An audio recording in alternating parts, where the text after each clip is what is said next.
Hello, ഇന്നിപ്പം ചന്തുവിന്റെ monthly നട്ട്സിന്റെ പർച്ചേസിന് വേണ്ടിയിട്ട് ഇറങ്ങിയതാണ്. അതുകൊണ്ട് തന്നെ ഓഫീസിലെ ഉച്ചയൂണൊക്കെ നേരത്തെ തീർത്തിട്ട് നേരെ പോകുന്നത് വലിയങ്ങാടിയിലേക്ക്. കോഴിക്കോടിന്റെ ചരിത്രത്തിലെ വലിയങ്ങാടിക്ക് അത്രയധികം പ്രാധാന്യമുണ്ട് നമുക്കറിയാം. കാരണം പഴയകാല വാണിജ്യ കേന്ദ്രമായിരുന്നു. പഴയകാലം മാത്രമല്ല, ഇന്നും അതിന്റെ അത്ര തന്നെ പ്രൗഢിയോട് കൂടിയിട്ട് ആളുകളുമായിട്ട് സംവദിക്കുന്നു. കേരളത്തിലെ തന്നെ ഏറ്റവും തിരക്കേറിയ മാർക്കറ്റുകളിൽ ഒന്നാണ് നമ്മുടെ വലിയങ്ങാടി. അതന്നും ഇന്നും, പ്രത്യേകിച്ച് മലബാർ സൈഡിലേക്ക് പ്രധാന ഒരു ചന്ത കൂടിയാണ് വലിയങ്ങാടി. റെയിൽവേ സ്റ്റേഷനോടും ബീച്ചിനോടും ഒക്കെ വളരെ ചേർന്ന് കിടക്കുന്നതുകൊണ്ട് തന്നെയാണ് വലിയങ്ങാടി ഇവിടുത്തെ ഏറ്റവും വലിയ വാണിജ്യ സ്ഥിരാ കേന്ദ്രമായി മാറിയത്. കോഴിക്കോട് സിറ്റിക്കകത്തും അതിനോട് ചേർന്നും എത്ര വലിയ മാളുകളും സൂപ്പർ മാർക്കറ്റുകളൊക്കെ വന്നിട്ടുണ്ടെന്ന് പറഞ്ഞാൽ ഇന്നും ഒരുപാട് ആളുകളാണ് വലിയങ്ങാടിയെ ആശ്രയിക്കുന്നതും നിരന്തരം അവിടെ വന്നിട്ട് സാധനങ്ങൾ വാങ്ങിക്കുകയും ചെയ്യുന്നത്. ഏകദേശം 1 കിലോമീറ്ററോളം നീണ്ടു കിടക്കുന്ന വലിയങ്ങാടിനെ ശരിക്കും കാണണം എന്നുണ്ടെങ്കിൽ രണ്ട് സൈഡിലുള്ള പഴയകാല കെട്ടിടങ്ങളൊക്കെ നമ്മൾ കണ്ടു മനസ്സിലാക്കണം എന്നുണ്ടെങ്കിൽ ഇവിടെ അവധിയുള്ള ഒരു ദിവസം വരണം.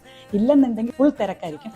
ഇത്തവണ നമ്മളും പെട്ടു. 3 ഡയറക്ഷനിലേക്ക് നമുക്ക് വരാൻ പറ്റുന്നുണ്ടായിരുന്നില്ല. വണ്ടി ഒന്നും മൂവ് ആകുന്നില്ല. അവസാനം നമ്മൾ കണ്ടൊരു ഊടുവഴി കൂടെ കയറി